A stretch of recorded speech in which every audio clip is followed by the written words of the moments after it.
everybody. Welcome to Marriage Sanctified. We are Tim and Janie. Thank you so much for joining us for, part 2 of Seasons in Marriage. Yeah, we're so glad that you joined us, and we hope you enjoyed last time when we talked about the 2 easy seasons, which were spring and summer, because today we're going to get to the 2 harder seasons, which are fall and winter. So do you want to just recap and explain for our listeners what we mean by seasons? Yes. We're talking about seasons in nature. Yeah. So, there's 4 seasons in nature, of course. Spring, summer, fall, and winter. And today we are going to get into the fall and winter part of it. Right, and how we're comparing, we have seasons, just like they are in nature, we have seasons in our marriage. Yes. So that's what I meant, yes. is that we talk about seasons in marriage, and we'd like to kind of compare it to the seasons in nature. Of course. And just like as nature has 4 seasons, every year the seasons cycle through again. Right. The same thing happens with our marriage. Right, So right. we might be stuck in one season for a while, but then some of the other seasons might go real short, and they're not necessarily in order with nature. Yes. But it's a pretty good way to compare and kind of make what we're trying to say understandable. Right. No, that's good. So, we're going to start with fall today. So, babe, go ahead. What's fall look like? Man, fall is a busy, very busy and big change. Yes. I mean, that's what fall is all about, being busy, the busyness of life and all the changes that come with fall season. Yeah, or it could be just a big change that's just happening in life. Right. So, it doesn't necessarily have to be busyness. That's true. But That's if you true. think about the fall season in nature, we have, a lot of change going on. And if you're driving down the road, there's a lot of colors. It's Right. just a lot of busyness. So we kind of, liken it to that. But so in fall, we're back into our routines. Right. If you have kids, they're back in school. What else going on? Yeah, that's back to busyness of your job, maybe. Yeah, that's true. You know what I mean? And there's so much that can happen. Well, you have focused activities. Maybe if you have kids, maybe that's when they're doing flag football or soccer or something like that. Right. So these are just the busy and the stressful times. Yeah, and guess what? A lot of that can be very confusing. Yeah, that's for sure. Yeah. You have to look at that all this busyness, everything that's happening, you might get confused. Yeah, I know for sure I did. Right. And then also I think fall, if you even think about nature, it's when a lot of shedding is going on. That's a good point. Right? Wow, yeah. So think of your shedding. You're shedding everything off. You're getting to know each other better, and so your true colors are coming out. You're right. No, that's really good. And then you get to see what's under the surface. Right, because the layers of who you are getting peeled back, just like an onion, if you would. There you go. So as they're getting peeled back, then we find out that we have different opinions about a bunch of stuff. Right, and then that causes potential in conflict. Yeah, So.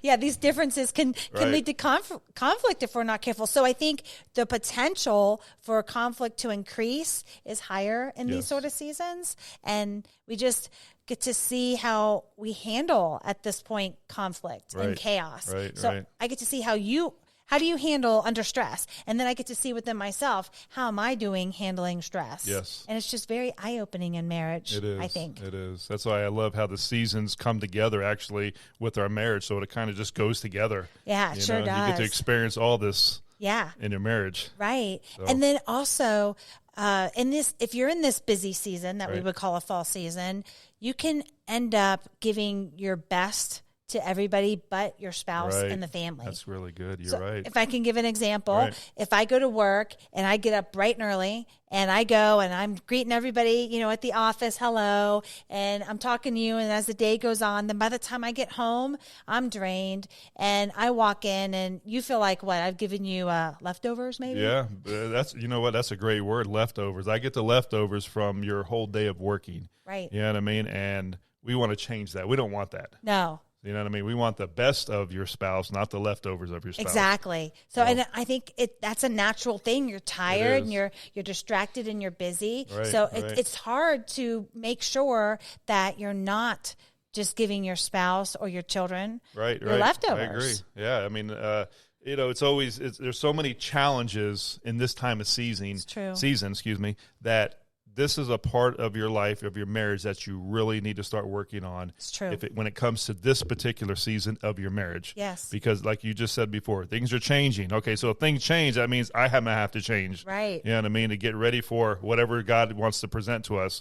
You know what I mean? The trials of life, the tribulations of life, everything. So That's a great point. I think when you and I were talking about this in preparation, we talked about fall kind of prepares you, that things could go real bad or things could go back to being real good. It all kind of depends on how you handle fall. Right. This sounds like a negative season, but it doesn't necessarily have to be negative. No, not at all. It can be positive if we just have the right mindset. Wouldn't you agree? Of course. I mean, if you think about life itself as a married couple, right. If you can see the seasons of change in our regular weather, there will be seasons of change in your marriage no matter what. So true. If you don't think that there is, okay, that might be an issue that you might be having. Yeah. But just know that you're going to be from one point to another point in your seasons of marriage, and they're going to go from good to bad to good to bad. They're going to go back and forth. So you can be in one and then straight to the worst part of it. Yes. So... Well, and I think when we're busy, we could be distracted. Right. So in this season, I think this is a perfect opportunity for two things. For one, Satan to come in and just throw you a curveball, and you're so busy and distracted, he can deceive you maybe more easily, which is why we really have to have our eyes and our hearts wide open and not get so distracted. Right. Or it's a great time of strengthening that we could say, okay, we're busy, but we're going to dive in and we're going to do this together. And we're going to get through this season together. So it's either going to be a strengthening thing, or I'm afraid to say this is when I think Satan has a potential for catching us off guard. And that's going to throw us into a long wintry season if we don't pay attention and keep an eye out. We have to have that armor of God. We got to be armored up. Right. There you go. What about it? You have an example, don't you? I do. So, there was a point in your career, and this was towards the end of your career, where they were moving you from one unit to another. So basically, in your old job, it required shift work. And you and I and the family got very comfortable with your day shift, with your certain days off. And then all of a sudden, everything was going to change, and you were going to have to work some nights, and there's going to be times when we're going to see each other. I remember that. Yeah, and so I was not happy, and you weren't happy either, but you knew you didn't have a choice. So this was something you needed to rise up to. But for me, I really just decided I was going to have a very bad attitude about it, have a bad perspective, and basically said, this is going to be terrible and this and that. And I think I spoke that into, happening instead of just joining you and praying with you and saying, okay, this is temporary. This is a mini season and we can get through this together. Yeah. But I messed up because my attitude was bad and my perspective was bad. And because of that, I would say that this fall season ended up leading us into a winter season because you just completely shut down. And it was the first time in 2 decades that, or almost 2 decades, that you and I didn't communicate well. So what was your take on it at that time? Well, if you guys don't know, my previous job was law enforcement. So, I did 25 years of this. So what Janie's talking about is that a time we had a season of change. Yeah. I did for my job. So I went from one unit to another unit, and it just didn't go with our lifestyle. Mm-hmm. It didn't go with our busyness of life. And all of a sudden they throw this into me. You know what I mean? So, so what happened was that, man, I was just lost. I was so lost. I was like, okay, what am I going to do now?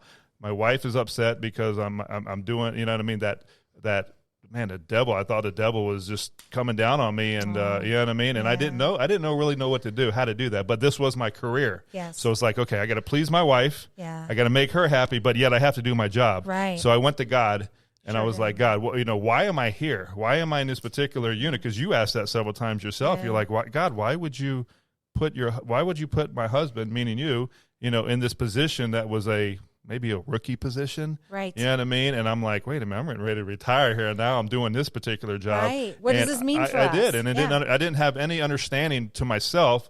And then I went to God. God said, you know what? This particular area that you're working out is a very dark place. Yeah. And I was like, oh, I kind of know that. Mm-hmm. And then he said, you know what? But I put you there for a reason. Yeah. And I was like, how can you put me in this unit for a reason? I didn't understand. And believe me, I didn't either. You didn't either, right? No, You're right. So day in and day out working. And then all of a sudden, another season came. They switched my hours. Yeah. They have me working nighttime hours now. Right. When I went, wait a minute, I got this many years in and I'm working nighttime hours. Yeah. So I sucked it up. You know what I mean? I'm a big boy, so I did it. But again, it kept interfering with us. Yeah. You know what I mean? It threw everything off, from picking up kids to living our lives to church, everything. It tried to interfere with everything. Yeah. So from that point on, I went to God and I said, listen, God, show me how to get through this till the day of retirement. And we both did. We went to God together, and you know what I mean? And man, God worked it all out.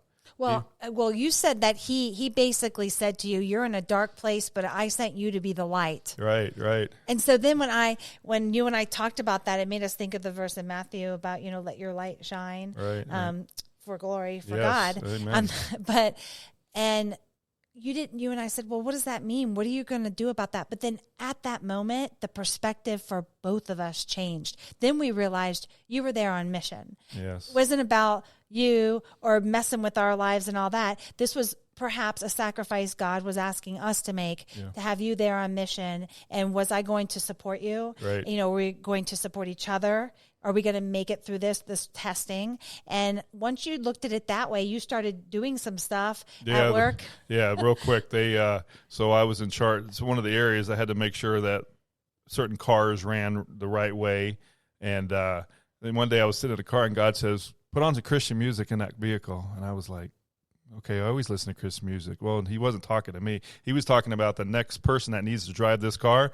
When they get in a car, they're going to hear Christian music. They needed a message. So that we had about 10 cars that I had to make sure were all running right and everything. And I ended up turning on a Christian radio station on each of the 10 That's cars. Awesome. And then I had guys coming back into the office going, hey, who keeps turning on the Christian music in these cars? And I raised my hand and I did. You guys need a little God in your life, I said. Yeah. So, but we realized you were there on a mission, right? And then the Lord only had you there for a little while, right. And then you retired. So it all ended up working out totally. He worked good through that. Right. But in the meantime, I think we saw that shift in what he was doing, working that good, when both of us surrendered to it and said, okay, if we make this about a mission with God, we can do this together. And the devil thought that he was going to come in and say, okay, I'm going to tear their whole life apart now. Oh, he almost succeeded. He almost did. But I have to say, though, but having God in the middle of that, of course, changed it all. But I have to give some kudos to you, is because as a spouse, instead of going in the direction maybe we used to go in back in the day before Christ, you really said, you know what? There is a purpose behind this. Yeah. I'm going to give the benefit of the doubt. I know something, God's got this for a reason. Yeah. But you stuck with it. You didn't a lot. So, if you're in a job, for our listeners out there, if you're in a job right now and your spouse does not agree with it, what you are, for that spouse that doesn't agree with it, try to just stop for a minute, go to God with it and ask him, say, God, show me why my spouse is in this particular job, particular incident. Yes. Whatever the case is, go to God with it. And then both husband and wife come together and they pray about it and say, listen, is this where you truly need me? Is this where I'm going to go? Because God will show you the path. It might take time. Again, patience in marriage. Yeah. The job might take time, whatever it is. You have to have patience. So it's not something that's going to happen. Sometimes it happens overnight. A lot of times it does. For us, it took a couple years. It took a couple years. You know what I mean? So, but then it was so much better exactly. after. So but I'm glad we you know did what? it. Long as both spouses are on the same page and God says, there's a reason for this season, that I have you here, and I'm going to show you all, but you guys are going to have patience. You're going to have to work through each day and work together on the outside problems, and then we will fix the main problem. Yep. Perfect. So I think we can both agree that the main thing to get through these fall seasons is intentionality. I agree. Because that's what you just said. You have to just be intentional. You have to be. You know what I mean? Because the devil wants to win. Yeah. But in a fall season, devil wants to win because now it's getting closer, a little bit harder towards the winter season. Yeah, we can throw him over there. If you can stop it and squash it before it starts getting into that next season, your marriage is really going to survive and be a lot stronger. I agree. So real quick, babe, for our listeners out there, what are some things that we can do to help us with the fall season? Well, I know for us, we started practicing the Sabbath. Yes, we did. I did a Bible study from Priscilla Schreier. It's called Breathe, and it talks about that. It talks about taken a true Sabbath and how we get more margin out of the other 6 days by practicing the Sabbath. And she encourages you to go ahead and put that into practice. Yes. So of course I did. And, because if you feel like you don't have time to clean out your closet or do your taxes or whatever it is, right. If you take that one day off, it actually gives you more margin. God gives you, I should say, does, yes. more margin in those 6 days to get more done. And I mean, we just can go to his word to see that he leads by example, right? Yeah, if you can listen here, Exodus 20:8-11, it says, remember the Sabbath day by keeping it holy. 6 days you shall labor and do all work, but the 7th day is a Sabbath to the Lord your God. On it you shall not do any work, neither you nor your son or daughter, nor a male or a female servant, nor your animals, not any foreigner residing in your towns. For in 6 days the Lord made the heavens and the earth and the sea and all that is in them, but rested on the 7th day. Therefore the Lord blessed the Sabbath day and made it holy. Well, I can tell you right there, that a little bit convicted me still. Yeah. Because as much as we practice a Sabbath, and it's not always Sunday, but as long as we practice the Sabbath, I'm not always sure that I am resting in him.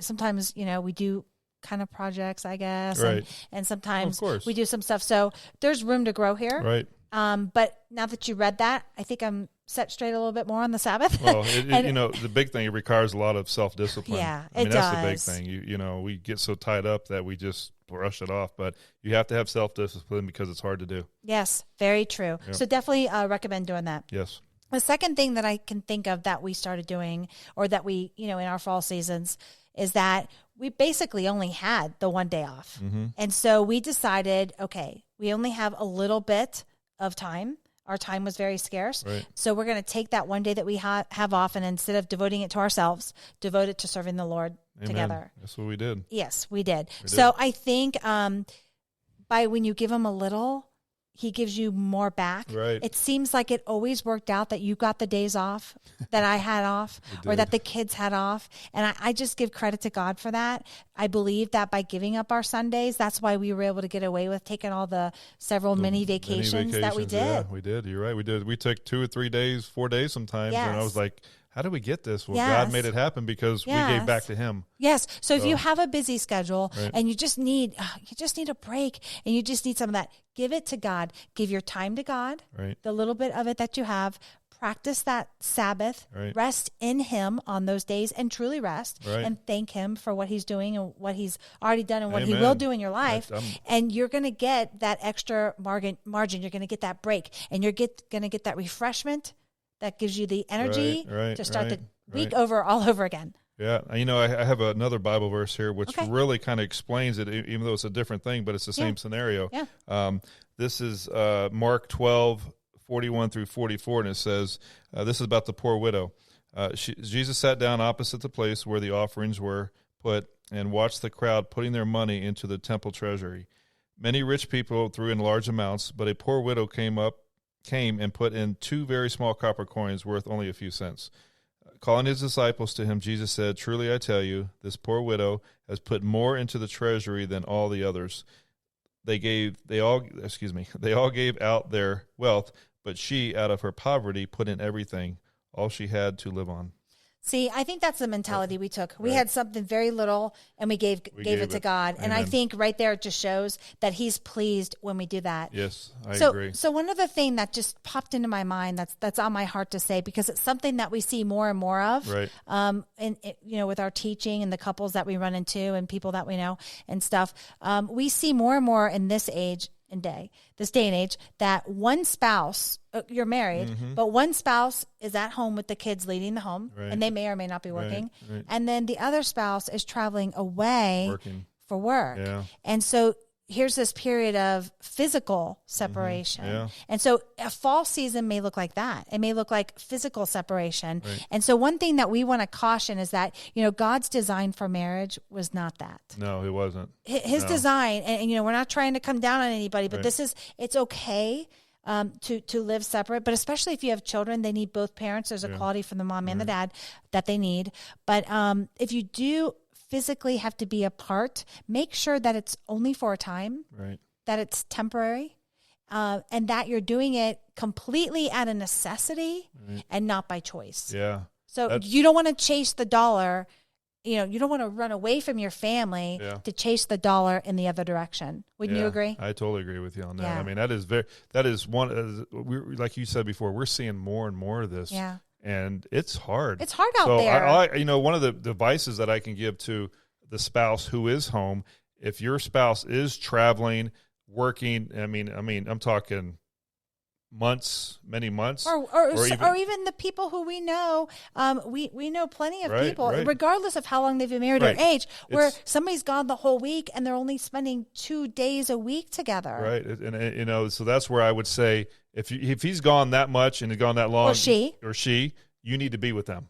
Yes. You know what I mean? Yes. I'm sorry, but if you one need spouse to be with them. chooses to work away, then you need to choose to go with them, Right. and they better be asking you to go with them too. Because that's a whole nother thing. Yeah, because the problem is that whoever's at home and the other person's gone, there's going to be conflict within that marriage. There's tension. Oh, big time. Yeah. You know what I mean? Because of the situation. Yeah. You know what I mean? There's tension because I really think that this goes against God's design for marriage. He even said in Genesis, I'm creating a helpmate. And maybe you look at it like, okay, I'm helping by taking care of the kids while my spouse is off working. Right. But I don't think that's really what God was talking about. No. It's just about helping each other completely. Right. And anything that may cause that kind of burden on the relationship, it's okay. Yeah. So there are people, and if you don't have kids, probably this could extend for a little longer and that would be okay. Right.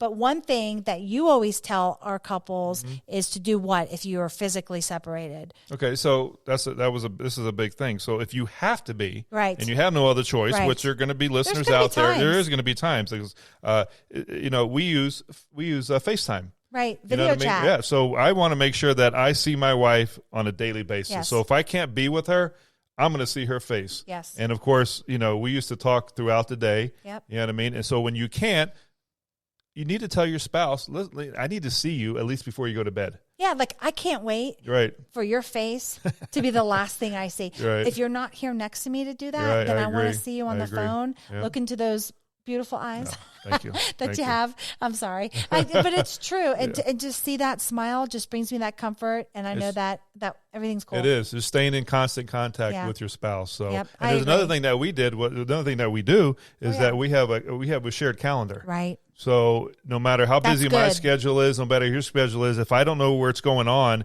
let's just say I get so busy I forget, I got to call my spouse.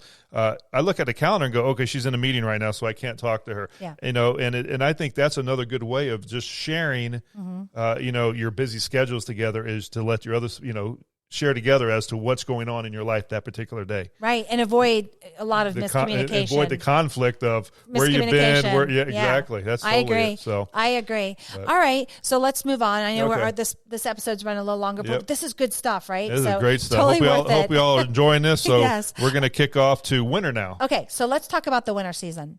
Winter to us for Marriage Sanctified is struggle and disconnection with your spouse. Yeah, and this can be from circumstances outside of our control or from the natural evolution that's occurring in our marriage. We're evolving from that busy fall season and maybe we didn't do something, intentional and we let it get out of and it's gone right into a winter season. Yeah, that's it. I mean, this is when things that we feel that are dead, dormant, like status quo, in your marriage. You just want to be checked out. Yeah, I guess what you're saying is that it kind of leads to that apathy, that being apathetic. You just want to totally withdraw from the marriage. Right. Maybe you're indifferent about whether things are going good or bad. Like, in other words, you check out, you both don't care, and whatever happens. Yeah, I mean, this happens when you're rigid with each other. I think this definitely can result from being rigid with each other.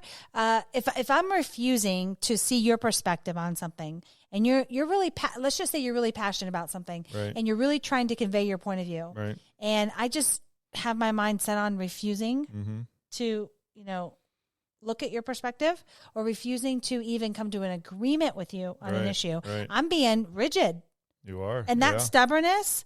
That stubbornness will just keep us in this winter season for as long as I'm going to be stubborn. Right. Let's just say if it's me, what if we're both being stubborn? I mean, it's going to be a long time. Yeah, you might even be in a cold war with your spouse. Well, that's exactly what that is. Think about if we're it. both being stubborn. Right. Okay, so we both are stuck on our sides of the fence, refusing to budge. Right. And we just decide we're not even going to speak to each other anymore. Yeah. That's a cold war. AKA silent treatment. Amen. That's yes. it, That's you're totally emotionally disengaged. Ooh, and that's scary. Yeah, that is very That's scary. bad. Yeah. Satan has such a foothold at that point. Right. He can come in and pretty much do whatever he wants. I agree. Yep. I agree. All right. So I think that this is the season where you have to fight the hardest for your marriage. Amen. I mean, you're likely to harbor resentment or bitterness or unforgiveness, and you may even have this unresolved conflict, which is what I was just talking about, that Cold War. Right, we've got this conflict, and we're not resolving it. No, I mean, if you look at it, I mean, this winter season can last very long for couples who refuse to work on their marriage. Plain and simple. You're absolutely right. So, if you think about it, it's not impossible. That's true. I'm glad you're putting some hope into this conversation. We're making it sound like doom and gloom. I know. But it can be worked out. I think Scripture says. Yeah. You want to read Matthew 19:26? Yes, I mean this is one of a good verse, and it says Jesus looked up and said, "With man this is impossible, but with God all things are possible." That is so true. So we know that whatever season you're in and you're stuck, you can get out of this. You can. Plain and simple. With God, it's all possible. Because I know every time I try to do something on my own, I failed. Yes. So basically the hope of spring or another season, if you want to look at it that way, we just have to remember it's right around the corner. We just have to fully surrender to God and ask him to equip us for that change and help us to change our heart maybe to desire that change. Yes. I remember one time you and I were having a Cold War. Many of them. And I was listening to, I was commuting down in South Florida, and I was listening to that local Christian station, and the MC came on, and he said, the first one to apologize is the one that God has favor upon. I can't remember exactly what it was, but man, that hit me so hard. And I remember I was driving, and I don't recommend this, but I sent a text, and I just said, I am so sorry. And it was like under a second that you sent back, I'm so sorry too. Yeah. And it opened up this whole line of communication that we needed. So that Cold War got ended that day. It ended that morning. It did. But what you said was good, is that we forgave immediately. And that brought us even closer together to actually fix the problem. I mean, right there. Right. It did take one of us to step up and say sorry. But the second that I did, you said sorry right back, which tells me that both of us wanted to do that, but we were just letting stubborn pride get in the way. Exactly, yeah. Yeah. I used to be just so that listeners know, I used to be a 3-dayer. Which means it took me 3 days to apologize to my spouse, which was terrible. Yes. So you can see, for not apologizing to your spouse for 3 days, what kind of war we had. And I didn't help matters, because as long as it took you to apologize, I gave you the silent treatment, which is wrong. I know. And I would emotionally withdraw. We learned from that, so that's why we're able to pass it on now to you guys. You know absolutely. What I mean? All right. So what's next? The winter season in your marriage may seem dead, but it's not. New life, ready to start again. You can take winter and reconnect with your spouse. Yeah, so think about where we live. Right. We get a few snow days.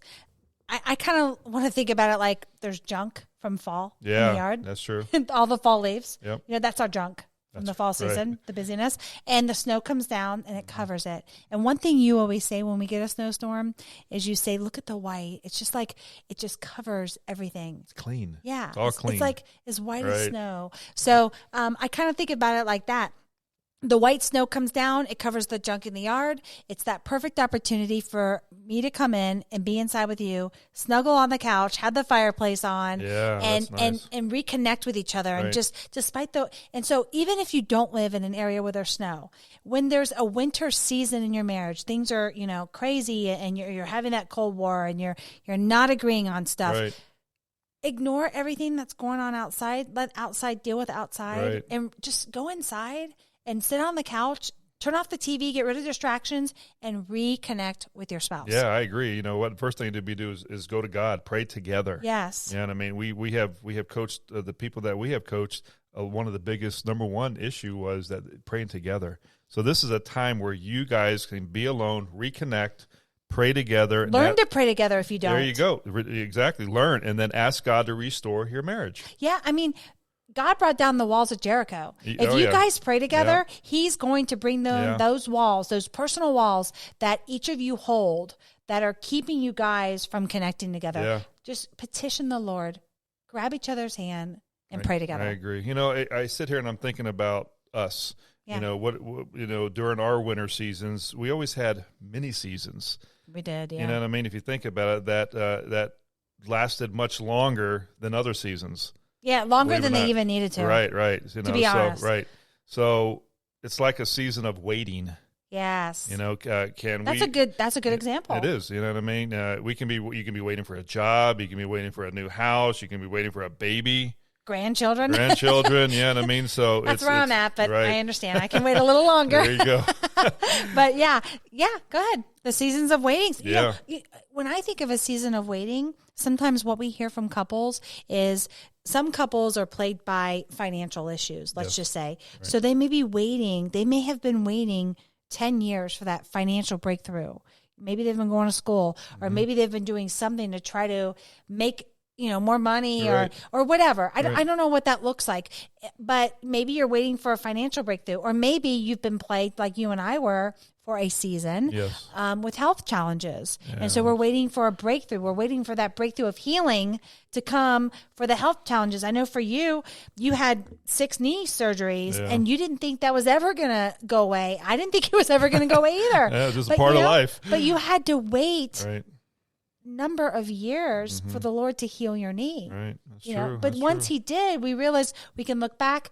That was a season. It was. It was. So I think seasons of waiting, over time, what I've learned is that we need to ask God this question: what are you trying to teach me?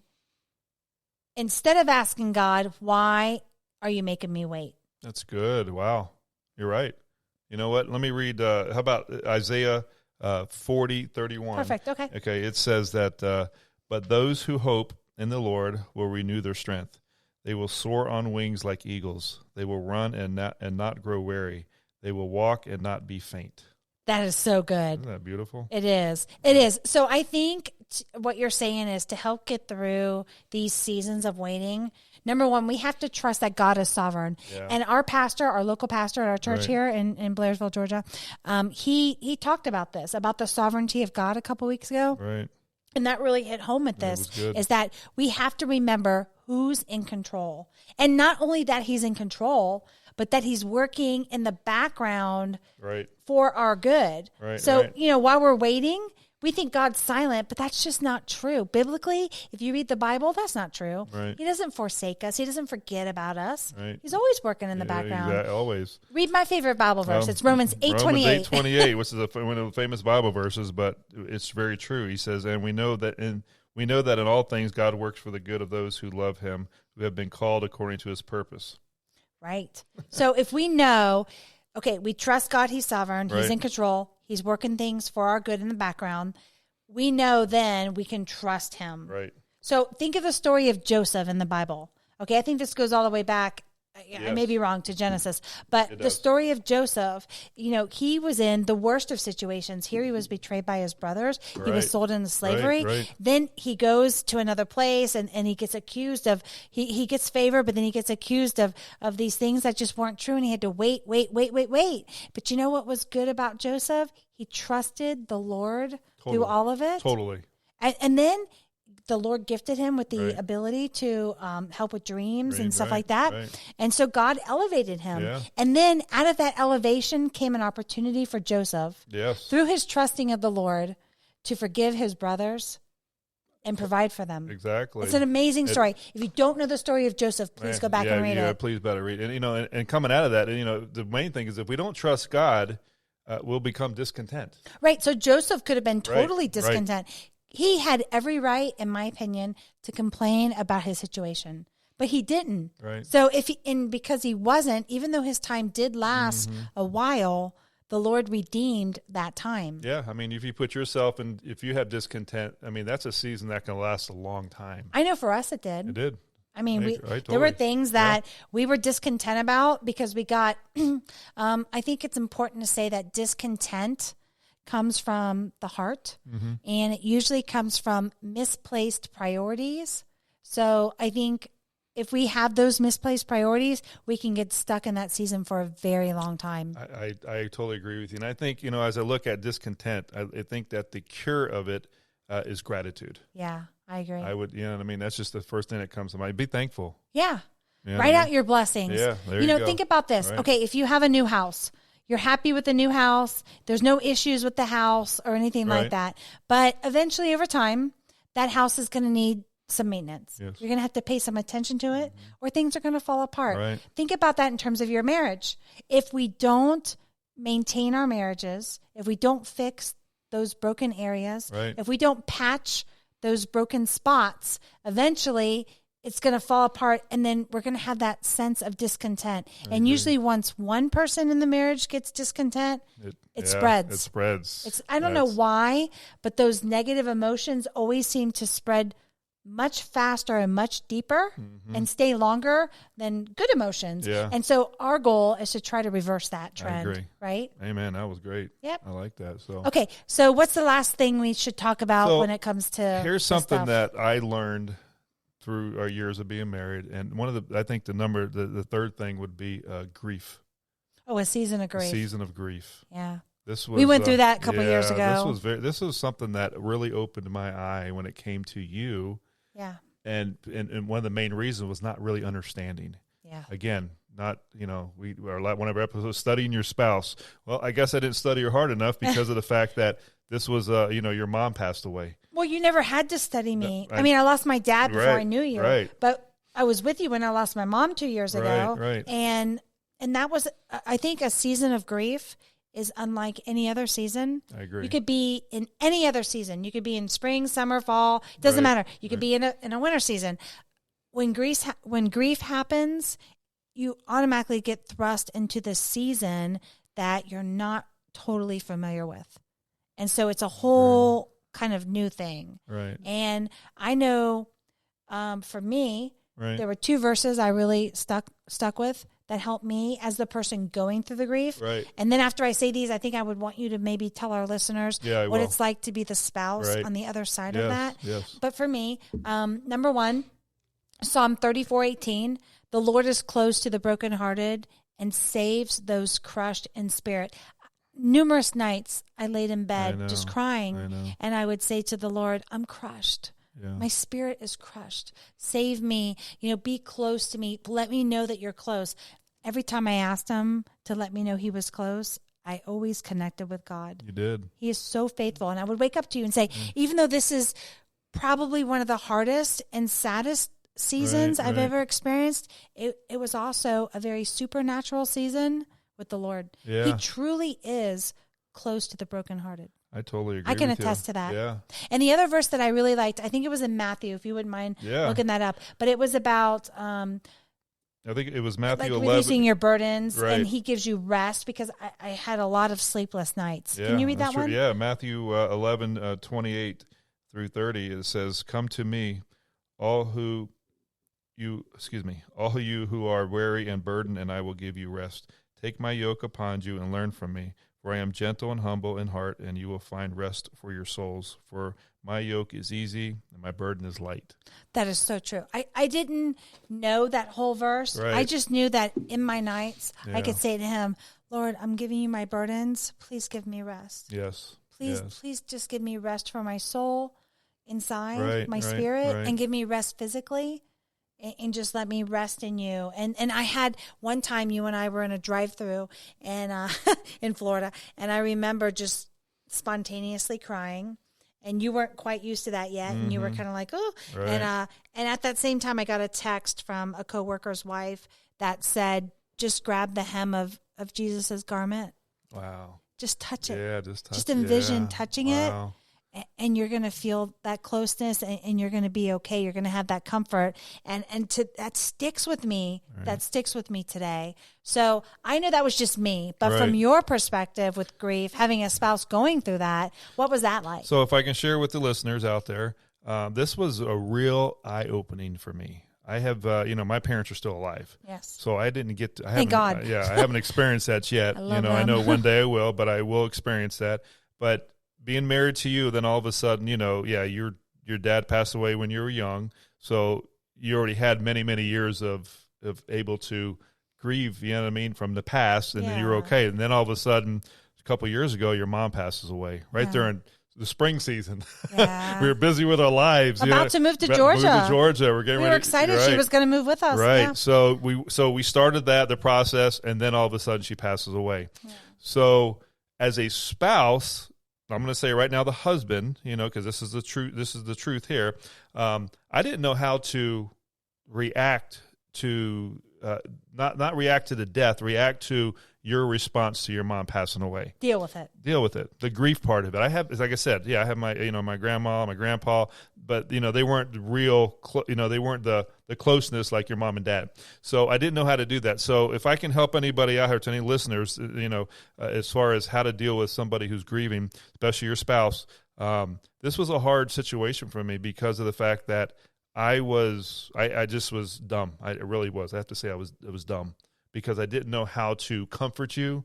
I didn't know how to react to your emotions, and But then what did you do? So, one day you came to me and you said, "Listen, I know you don't know about this. Maybe you should read about it." Yeah. You know what I mean? And I was like, "Well," I was dying for you to kind of understand what I couldn't convey to you. Right. So you joined a grief share, and I got to look at that some and read some of the comments. You know what I mean? And I learned that, no matter what your spouse is going through, if it's grief or if, whatever it is, that I have to be there for her. Yeah. I have to understand her. This is studying your spouse. This is knowing her inside and out.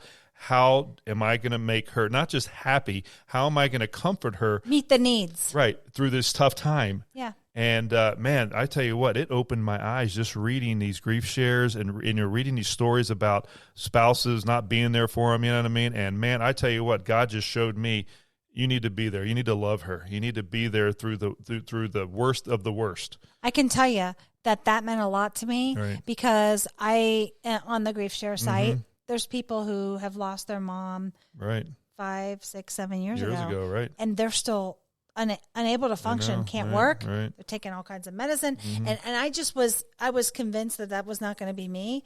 But at the same time, with God and then with you learning like empathy and stuff like that, you brought me out of that. You really showed your love for me by taking the time to learn how to help me. And about the 10-month mark is when I came out of that fog. Yeah. And I credit the Lord and I credit you for helping me through that. And it meant the world to me. Well, so our listeners out there, so if you do have a spouse who's struggling through grief, you know what I mean? The best advice I could say is you try to put yourself in their shoes and try to understand what they're going through and reading up on something, whatever the issue is, reading up on it. So, because what happens is like she just said, she felt better when I understood her. Right. And you don't necessarily like to read, right? But to you is important to read, to help me get through it. Right. I took that time and I said, you know what? This is for my spouse. This is what God wants us to do. He wants us to communicate together. Well, I need to communicate how to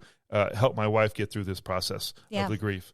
Well, I agree. So I think that we didn't cover every kind of difficult mini season within winter, but we hit the ones that we went through basically. And that's our best testimony is to be able to testify honestly with transparency what we've gone through and give that to our listeners and hope that maybe this would help them strengthen. Yeah. So whatever season you're in right now, or if you're in a mini season during that season, okay, God can help you get through this.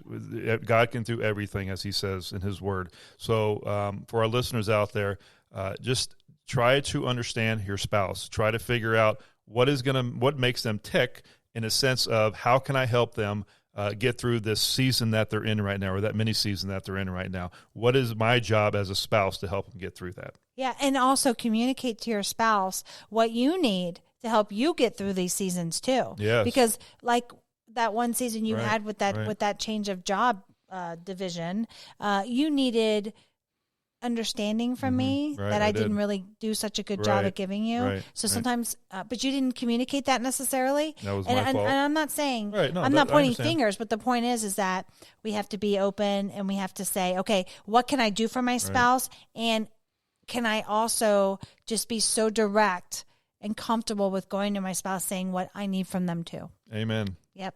So awesome. I think that was good. That was a good episode here. Thank you all so much for joining us here. If you have any questions, please get with us and subscribe to our social media, YouTube and everything. And we thank you again, and we love you all, and God bless. God bless.